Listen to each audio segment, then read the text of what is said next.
Hello everyone. आज हम इस वीडियो में 9 जनवरी 2023 को जो ऑनलाइन पेपर हुए हैं उसमें जो हिंदी के क्वेश्चन हैं आज हम उसको देखेंगे। हिंदी के पेडागोजी देखेंगे।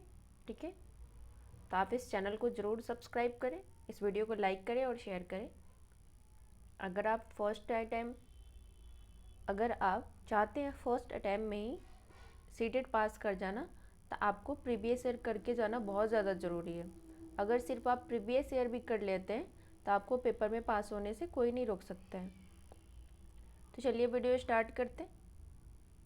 पहला क्वेश्चन कह रहा है निम्नलिखित में से कौन सा बुनियादी पठन कौशल नहीं है। पहला ऑप्शन है डिकोडिंग, दूसरा है शब्द पहचान, तीसरा है रूप विज्ञान, चौथा है पठन शब्द भंडार। तो बताइए क्वेश्चन नंबर फर्स्ट का सही आंसर क्या होगा। इसका सही आंसर हो जाएगा ऑप्शन नंबर थर्ड, रूप विज्ञान बुनियादी पठन कौशल नहीं है। क्वेश्चन नंबर सेकंड देखते हैं। ये कह रहा है एक शिक्षिका छोटे बच्चों को शुरुआती वर्षों में नियंत्रण अथवा प्रोत्साहन के रूप में अपनी भाषा अर्जित करने के योग्य बनाती है और उसी के अनुरूप व्यवहार करने के लिए कहती है। वे डैश के अनुगमन कर रही है। पहला ऑप्शन है स्वयं करो रणनीति, दूसरा ऑप्शन है टोटल फिजिकल रिस्पॉन्स उपागम, तीसरा ऑप्शन है करके सीखना उपागम, चौथा है कहानी कथन पद्धति। तो बताइए क्वेश्चन नंबर सेकंड का सही आंसर क्या होगा। इसका सही आंसर हो जाएगा टोटल फिजिकल रिस्पॉन्स उपागम।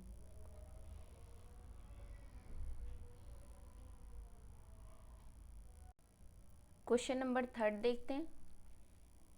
ये कह रहा है भाषा डैश का एक सामाजिक उपकरण है। पहला है निर्वाचन, दूसरा है अंतःक्रिया, तीसरा है सूचित करने, चौथा है हस्तक्षेप। तो बताइए क्वेश्चन नंबर थर्ड का सही आंसर क्या होगा।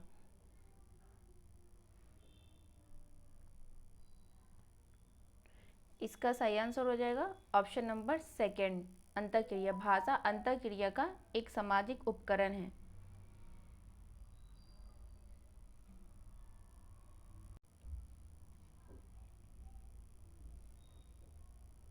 क्वेश्चन नंबर 4 देखते हैं। पढ़ते समय विवरण स्थान, नाम, तारीख, समय आदि को खोजना है। पहला है वैश्विक अवबोधन, दूसरा है स्थानीय अवबोधन, तीसरा है निष्कर्ष निकालना, चौथा है पाठ्य वस्तु का निर्वाचन। तो बताइए क्वेश्चन नंबर 4 का सही आंसर क्या होगा। इसका सही आंसर हो जाएगा ऑप्शन नंबर सेकंड, स्थानीय अवबोधन। क्वेश्चन नंबर 5 देखते हैं। ये कह रहा है एक शिक्षिका कक्षा 5 के शिक्षार्थियों को पढ़ने का आनंद लेने और अवधारणा की बेहतर समझ प्राप्त करने के लिए एक लंबा लेख पढ़ने के लिए कहती है। वह डैश का अभ्यास कर रही है। पहला है विस्तृत पठन, दूसरा है गहन पठन, तीसरा है जिगसॉ पठन, चौथा है अस्थायी साथी पठन। तो बताइए क्वेश्चन नंबर 5 का सही आंसर क्या होगा। इसका सही आंसर हो जाएगा ऑप्शन नंबर फर्स्ट, विस्तृत पठन। क्वेश्चन नंबर 6 देखते हैं। एक शिक्षक छोटे बच्चों को नए शब्द सिखाने के लिए वास्तविक वस्तुओं का उपयोग करती है क्योंकि पहला ऑप्शन है यह शब्दों की सही वर्तनी के शिक्षण में मदद करता है, दूसरा ऑप्शन है हम शब्द भंडार का शिक्षण केवल वास्तविक वस्तुओं से ही कर सकते, तीसरा ऑप्शन है छोटे बच्चे अमूर्त चिंतन के योग्य नहीं होते, चौथा ऑप्शन है यह शिक्षार्थियों को शब्द और वस्तुओं के बीच संबंध जोड़ने में मदद करता है जो वे अपने वास्तविक जीवन में देखते हैं। तो बताइए क्वेश्चन नंबर 6 का सही आंसर क्या होगा।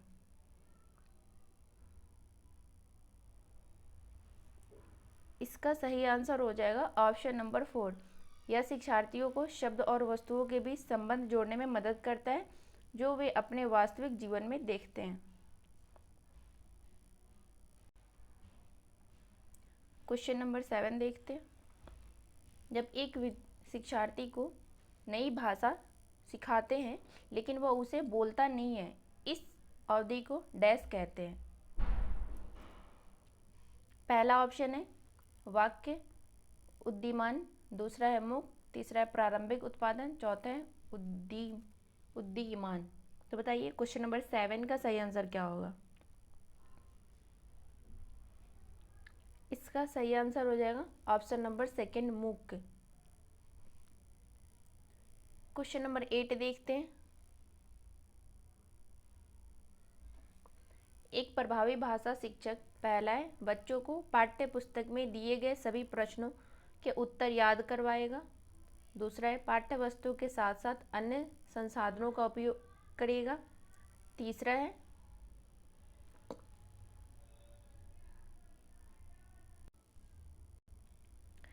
है केवल पाठ्य पुस्तक में दिए गए प्रश्नों का प्रयोग करते हुए प्रश्न पत्र का निर्माण करेगा, चौथा है पूरी तरह से प्रस्तावित पुस्तक पर निर्भर करेगा। तो बताइए क्वेश्चन नंबर 8 का सही आंसर क्या होगा।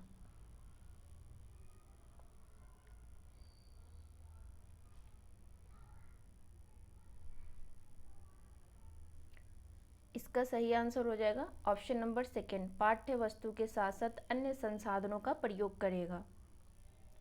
क्वेश्चन नंबर 9 देखते हैं। एक शिक्षक शिक्षार्थियों के भाषा कार्यों को एक फोल्डर में रखते हैं और बाद में उसे शिक्षार्थी की भाषा उपलब्धि के आकलन के लिए इस्तेमाल करते हैं। आकलन की यह रणनीति क्या कहलाती है। पहला है निदानात्मक परीक्षण, दूसरा है उपख्यानात्मक अभिलेख, तीसरा है योगात्मक आकलन, चौथा है पोर्टफोलियो। तो बताइए क्वेश्चन नंबर 9 का सही आंसर क्या होगा। इसका सही आंसर हो जाएगा ऑप्शन नंबर 4 पोर्टफोलियो आकलन। क्वेश्चन नंबर 10 देखते हैं। ये कह रहा है लक्ष्य भाषा सीखने में शिक्षार्थी की मातृभाषा के हस्तक्षेप के अनुमति न होने वाली शिक्षण पद्धति को डैश कहा जाता है। पहला है प्रत्यक्ष पद्धति, दूसरा है व्याकरण अनुवाद पद्धति, तीसरा है द्विभाषिक पद्धति, चौथा है स्थितिपरक पद्धति। तो बताइए क्वेश्चन नंबर 10 का सही आंसर क्या होगा।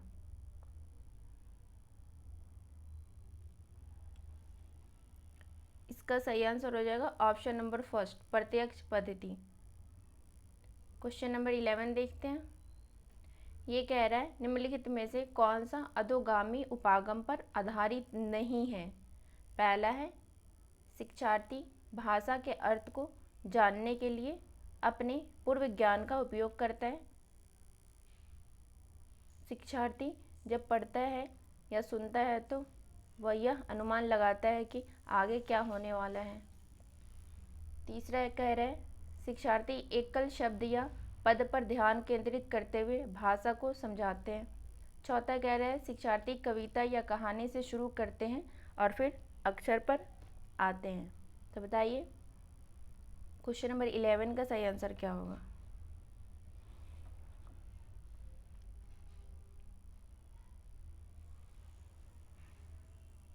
इसका सही आंसर हो जाएगा ऑप्शन नंबर 3 शिक्षार्थी एकल शब्द या पद पर ध्यान केंद्रित करते हुए भाषा को समझते हैं।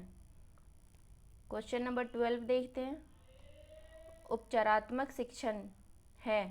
पहला है शिक्षार्थी के सीखने में आने वाली रिक्तियों को भरना, दूसरा है गलत रूप से समझी गई अवधारणाओं को सही करना, तीसरा है कक्षा में सजातीयता को बनाए रखना, चौथा है नई भाषा गतिविधि से परिचय कराना। तो बताइए क्वेश्चन नंबर 12 का सही आंसर क्या होगा। इसका सही आंसर हो जाएगा ऑप्शन नंबर 1 शिक्षार्थी के सीखने में आने वाले रिक्तियों को भरना। क्वेश्चन नंबर 13 देखते हैं।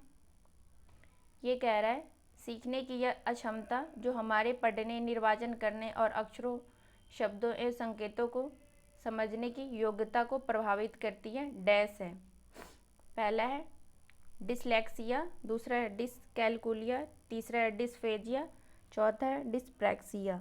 तो बताइए क्वेश्चन नंबर 13 का सही आंसर क्या होगा।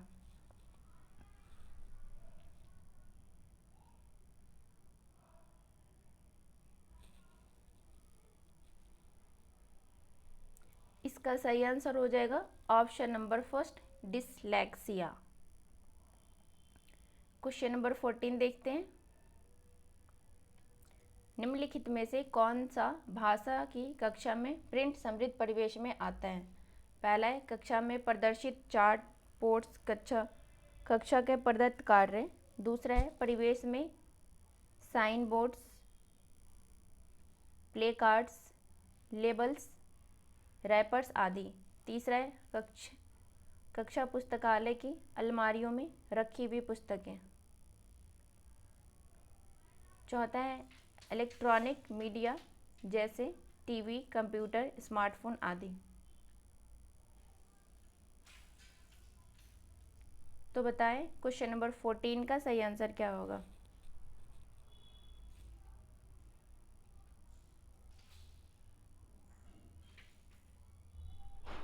इसका सही आंसर हो जाएगा ऑप्शन नंबर फर्स्ट, कक्षा में प्रदर्शित चार्ट्स पोस्ट कक्षा के प्रदत्त कार्य।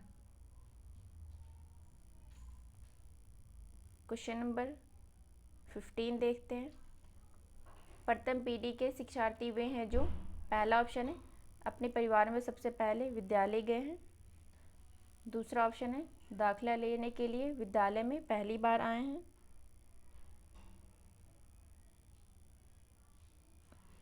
तीसरा ऑप्शन है विद्यालय में विद्यालय तैयारी कार्यक्रम में हिस्सा ले रहे हैं। चौथा ऑप्शन है विद्यालय में पहली बार भाषा सीख रहे हैं। तो बताइए क्वेश्चन नंबर 15 का सही आंसर क्या होगा?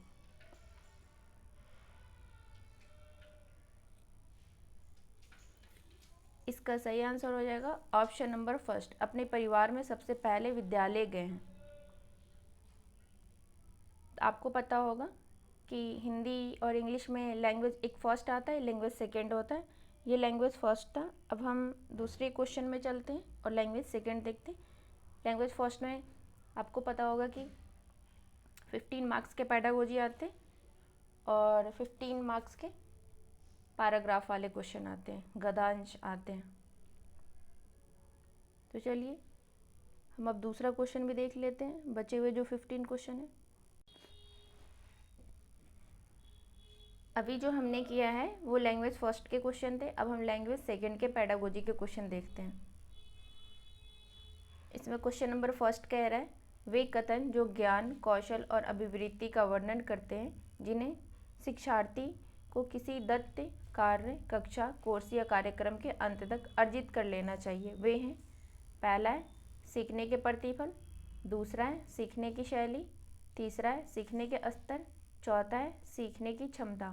तो बताएं क्वेश्चन नंबर फर्स्ट का सही आंसर क्या होगा?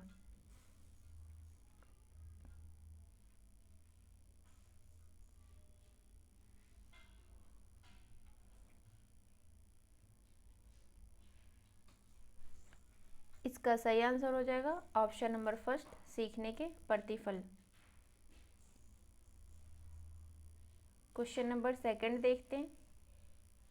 ये कह रहा है एक शिक्षिका शिक्षार्थियों को सीखने की गतिविधियों के माध्यम से मौखिक और लिखित दोनों भाषाओं का अन्वेषित करने और प्रयोग करने के अवसर उपलब्ध कराती है। वह डैश पर केंद्रित हो रही है। पहला ऑप्शन है टोटल फिजिकल रिस्पॉन्स। दूसरा ऑप्शन है कार्य आधारित भाषा शिक्षण। तीसरा ऑप्शन है पाठ्य पुस्तक आधारित भाषा शिक्षण। चौथा ऑप्शन है शिक्षण का शाब्दिक उपागम। तो बताएं क्वेश्चन नंबर सेकंड का सही आंसर क्या होगा?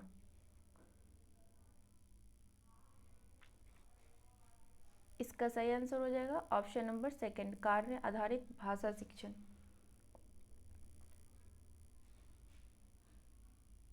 क्वेश्चन नंबर थर्ड देखते हैं। कक्षा फर्स्ट की शिक्षिका शिक्षार्थियों के साथ खेल खेल रही है जहां वे उनसे चलने, दौड़ने, बैठने, घुटनों के बल चलने और इसी तरह की अन्य गतिविधियों करने के लिए कहती है। वह उनका डैश का विकास हो रहा है। पहला है सकल मोटर कौशल। दूसरा सूक्ष्म मोटर कौशल। तीसरा टोटल फिजिकल रिस्पॉन्स। चौथा शारीरिक शिक्षा की गतिविधियाँ। तो बताएं क्वेश्चन नंबर थर्ड का सही आंसर क्या होगा?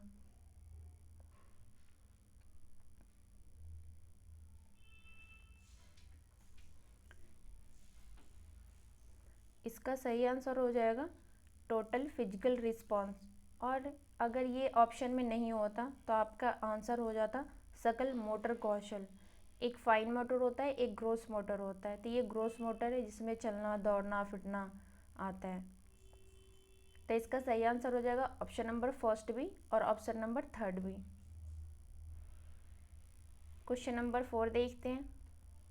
पाठ्य वस्तु को समझने और उसमें से जानकारी को खोजने, साथ ही पाठ्य वस्तु का निर्वाचन करने की शिक्षार्थी की दक्षता है। पहला है प्रभावपूर्ण पठन, दूसरा है डिकोडिंग, तीसरा है सूत्रलेख, चौथा है पठन अवबोधन। तो बताएं क्वेश्चन नंबर 4 का सही आंसर क्या होगा।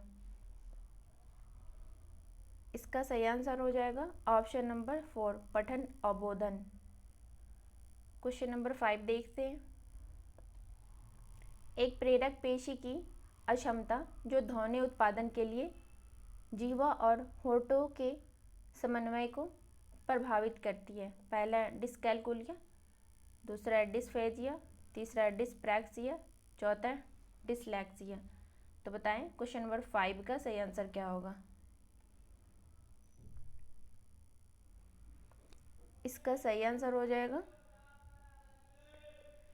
Option number third dyspraxia. Question number 6 देखते हैं। निम्नलिखित में से कौन सा वाइगोस्की के भाषा विकास के सिद्धांत पर आधारित है। पहला है जब बच्चा जन्म लेता है तो भाषा के लिए कोई बुनियादी क्षमता नहीं होती। दूसरा है भाषा विकास सामान्य संज्ञानात्मक विकास के विकास क्रम में है। तीसरा है भाषा सामाजिक अंतःक्रिया से विकसित होती है। चौथा है बच्चे सकारात्मक पुनर्बलन के उत्पाद के रूप में भाषा सीखते हैं। तो बताएं क्वेश्चन नंबर 6 का सही आंसर क्या होगा।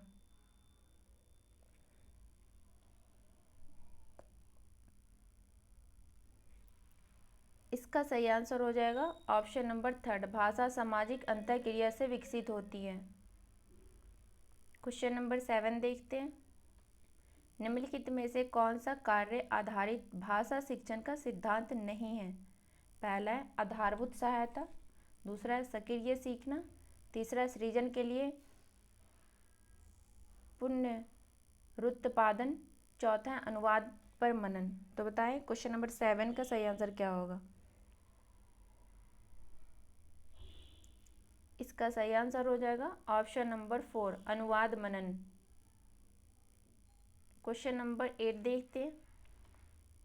भाषा शिक्षण का निर्माणवादी उपागम एक शिक्षक से डैश की उपेक्षा रखता है। पहला ऑप्शन है शिक्षार्थी को पर्व निर्मित ज्ञान देना, दूसरा ऑप्शन है अपनी पाठ्यचर्या का निर्माण स्वयं करने, तीसरा ऑप्शन है शिक्षार्थियों को अपनी पाठ्य पुस्तक स्वयं बनाने के योग्य बनाने, चौथा ऑप्शन है अपने अनुभव के उपयोग से ज्ञान का निर्माण करने में शिक्षार्थियों की मदद करने में। बताएं क्वेश्चन नंबर 8 का सही आंसर क्या होगा।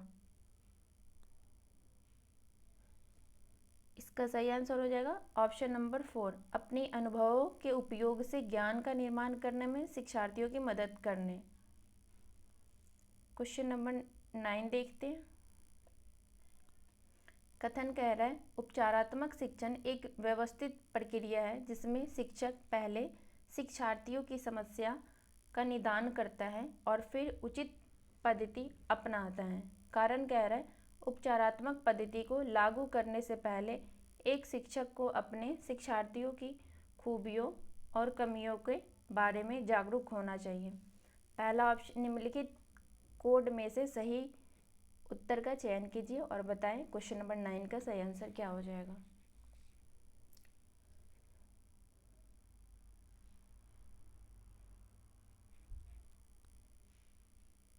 ये कथन भी सही है और कारण भी सही है और ये आर की व्याख्या भी करता है। तो इसका सही आंसर हो जाएगा ऑप्शन नंबर फर्स्ट ए और आर दोनों सत्य हैं और आर की सही व्याख्या है।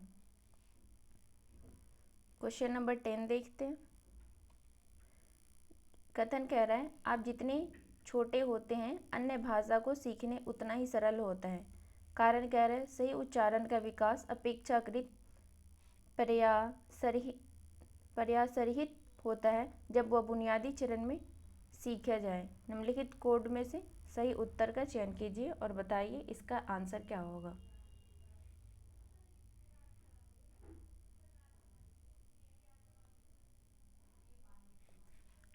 इसका उत्तर हो जाएगा ऑप्शन नंबर फर्स्ट, ए और आर दोनों सत्य है और आर ए की व्याख्या है।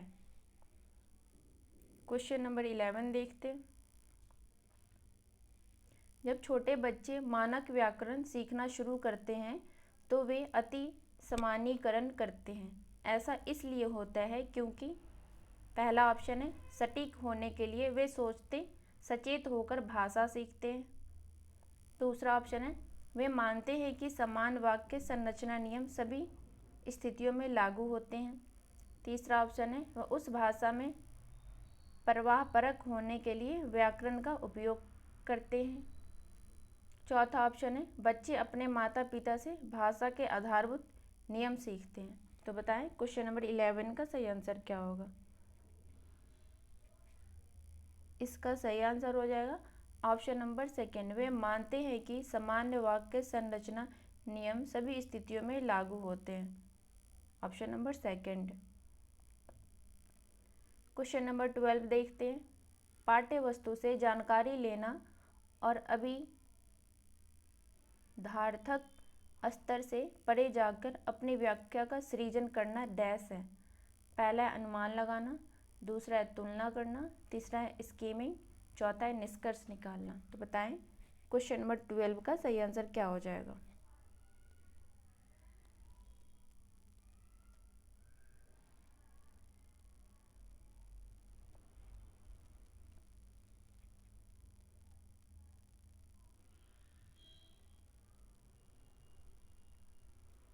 इसका आंसर हो जाएगा ऑप्शन नंबर 4, निष्कर्ष निकालना।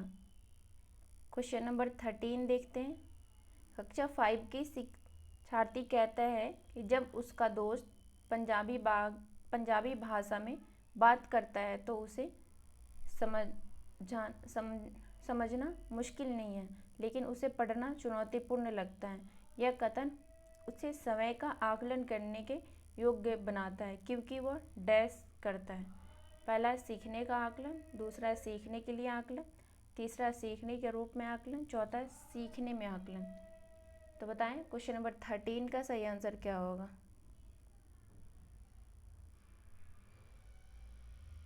इसका सही आंसर हो जाएगा ऑप्शन नंबर 3, सीखने के रूप में आकलन।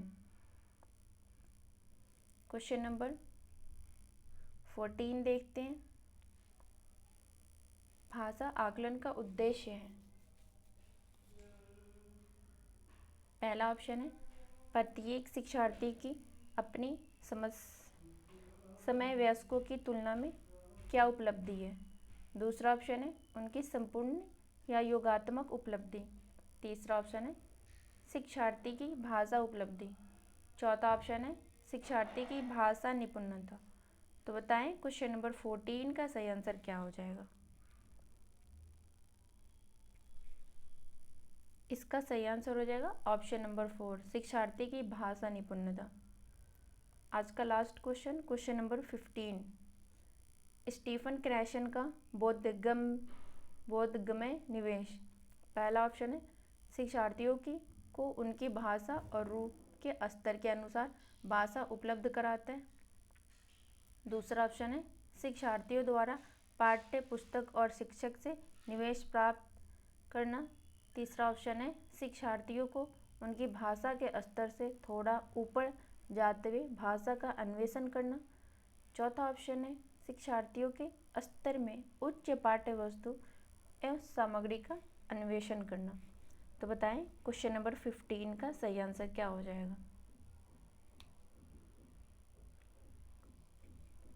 इसका सही आंसर हो जाएगा ऑप्शन नंबर 3, शिक्षार्थियों को उनकी भाषा के स्तर से थोड़ा ऊपर जाते हुए भाषा का अन्वेषण करना। तो आज हमने इस वीडियो में हिंदी पेडागोजी के 13 मार्क्स के 30 क्वेश्चन करें।